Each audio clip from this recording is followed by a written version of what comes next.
손세정제의 종류와 올바른 사용법.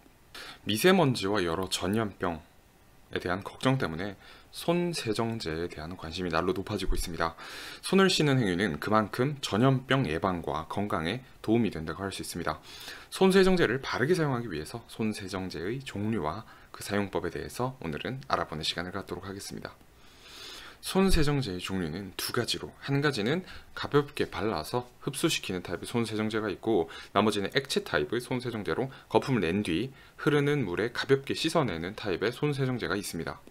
손세정제의 종류에 대해서 헷갈리지 않기 위해서 지금부터 제대로 두 타입의 제품을 나눠보도록 하겠습니다.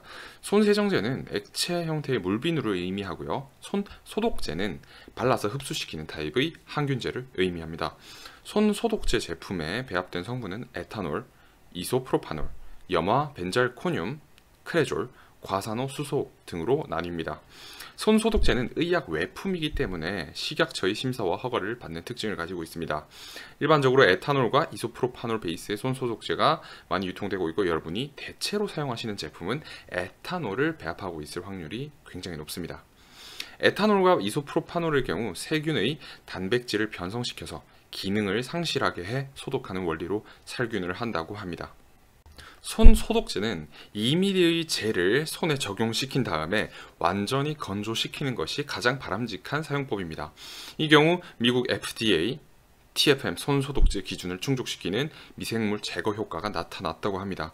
반면 1ml의 적은 양을 사용하거나 건조 시간이 불충분한 경우 미생물 제거 효과가 불충분했습니다. 그러니까 충분히 쓰고 나서 건조시켜 주셔야 되겠죠.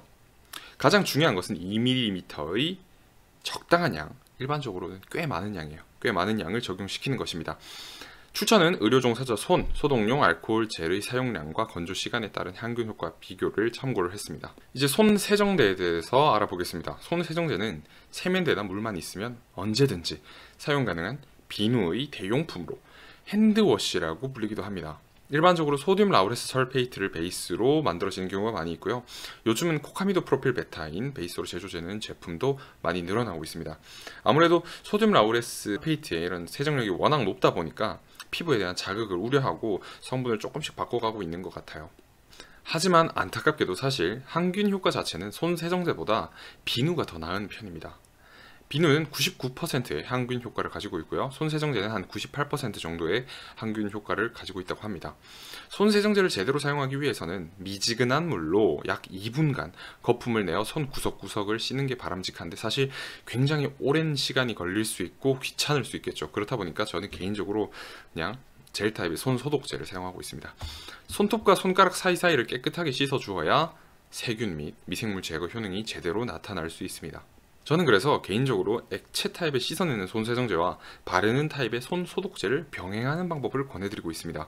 하루에 수차례 비누나 손세정제로 깨끗하게 손을 씻어 주시는 것도 중요하지만, 손을 물로 씻는 것이 불가능할 때는 이런 손소독제를 사용하시는 것이 바람직합니다. 손소독제는 2mm 이상을 충분히 덜어서 손을 부드럽게 마사지시켜 흡수를 시켜주시는 것이 좋고요. 흡수시키고 충분히 건조시키는 게 또 중요합니다. 이렇게 하면 각종 전염병과 손으로 인한 미세먼지 유입 걱정 없이 건강한 하루를 보낼 수 있지 않을까요? 감사합니다. 오늘도 화장품 읽어준 남자와 함께 꿀피부 되시기 바랍니다.